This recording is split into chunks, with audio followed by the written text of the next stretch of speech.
Welcome to Eureka Podcast. For any teacher, the first day of school is, well, it's everything, isn't it?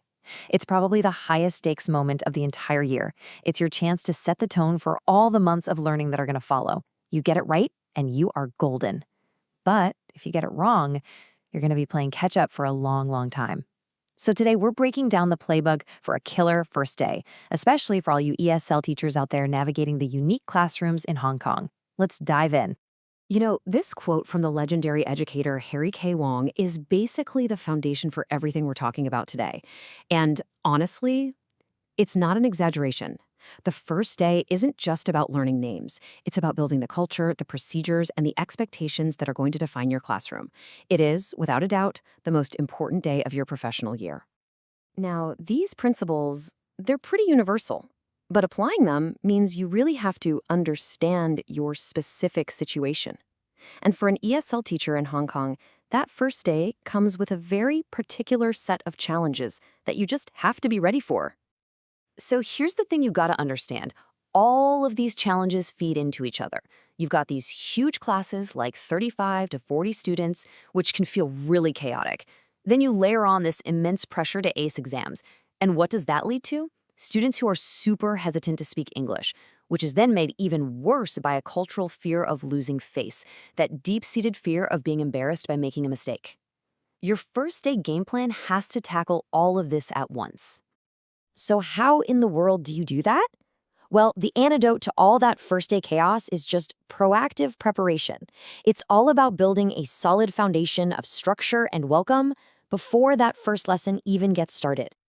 This four-step procedure is your opening move, and it is absolutely brilliant in its simplicity. First up, you stand at the door. Right away, this establishes your presence. It lets you greet every single student personally, maybe with a simple good morning, or you could even use a Cantonese greeting to build that connection. As they walk in, they see a task on the board. We call it bell work, so they're busy immediately. And finally, you assign seats right away. Boom, no chaos, no wasted time. And this right here is exactly why that bell work is so important. Think about it. If you start class fumbling around with an attendance sheet, what have you just done? You've created idle time for 40 students, which is basically an open invitation for things to get a little wild.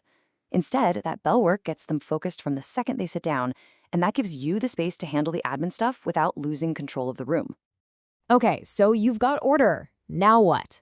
Your next job is to teach the culture of your classroom. That first week is your critical window. And this isn't just about rules on a poster, it's about actively teaching your students how to operate successfully in this new learning environment you're creating.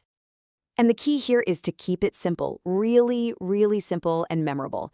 Don't hit them with a giant list of don'ts. Just 3 to 5 core rules are all you need. They should be clear, concise, and cover the big stuff: respect, effort, and participation. But it's not just the rules, it's how you phrase them that matters so much. Just look at this comparison.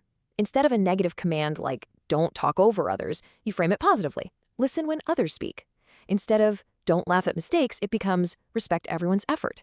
That small change in language completely shifts the feeling of the classroom from one of restriction to one of, shared positive goals. This is another gem from Harry Wong. So get this. Your most important job that first week isn't actually teaching the past participle or analyzing literature. It's teaching discipline, procedures, and routines. You have to literally explicitly teach students how to ask a question, how to hand in their work, how to move into group activities. You model it, you have them practice it, you rehearse it until it's just second nature. Okay, so you've got the order and the procedures down. But for an ESL class, that's only half the battle. Now you have to build trust. You need to create a space where students feel safe enough to take risks with a totally new language, especially when they're terrified of making a mistake. I love this quote because it just gets right to the heart of a teacher's mindset. Your belief in your students is such a powerful force. When you communicate high expectations, not for perfection, but for effort and for growth, students actually start to see themselves as capable learners. You're not just teaching English, you're building their confidence. So, how do you actually do that? Well, you don't put a shy student on the spot in front of 39 of their peers on day one. No way. Instead, you use low-pressure activities. Things like pair work, 2 truths and a lie, that shrinks the audience in the fear. Find someone who, bingo, gets them talking, but just one-on-one. and choral responses, where the whole class answers together. Let students practice speaking without feeling totally exposed. This is a question you should be asking yourself constantly. How can you show them that it's okay to mess up? Maybe you share a story about a mistake you made while you were learning something new. Maybe you praise the effort behind a grammatically shaky answer before you gently correct it. The whole goal is to make your classroom a place where mistakes are seen as proof that you're trying, not as a sign of failure. So you've had an amazing first day. You've set up the procedures, you've started to build some trust. Awesome.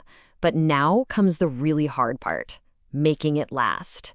And the key to long-term success, as you might guess, is consistency. Let's be really clear about what consistency means here. It's not about being rigid or boring. Not at all. It's about being reliable. Consistency creates a secure learning environment because students aren't spending all their energy guessing what the rules are today. They know what to expect from you, and they know what you expect from them. And that security is what gives them the confidence to actually participate and learn. And this is one of the most critical routines to be consistent about. In a culture that's so focused on exams, it is way too easy to let speaking practice slide in favor of just doing more grammar drills. Don't let it happen. Make communicative English practice a non-negotiable daily habit. Even a 5-minute chat with a partner at the start of every class will build more fluency and confidence than one big, stressful presentation once a month. All right, so let's boil this all down. What are the big, actionable takeaways? First, be ready on day one. Have a plan. Second, teach your routines like they're the most important subject you cover. Third, build that trust by showing your students you actually care about them as people. Fourth, manage your classroom proactively with good structure and engaging tasks, not reactively with punishments. And finally, be that consistent, reliable anchor in the room. Ultimately, it all comes down to this. Your first day isn't just another day on the calendar. It's a message. It's your single best chance to communicate to your students what your classroom is all about. Is it going to be a place of confusion and anxiety, or is it going to be one of clarity, respect, and learning? The choice is yours, and it starts the moment that very first student walks through your door.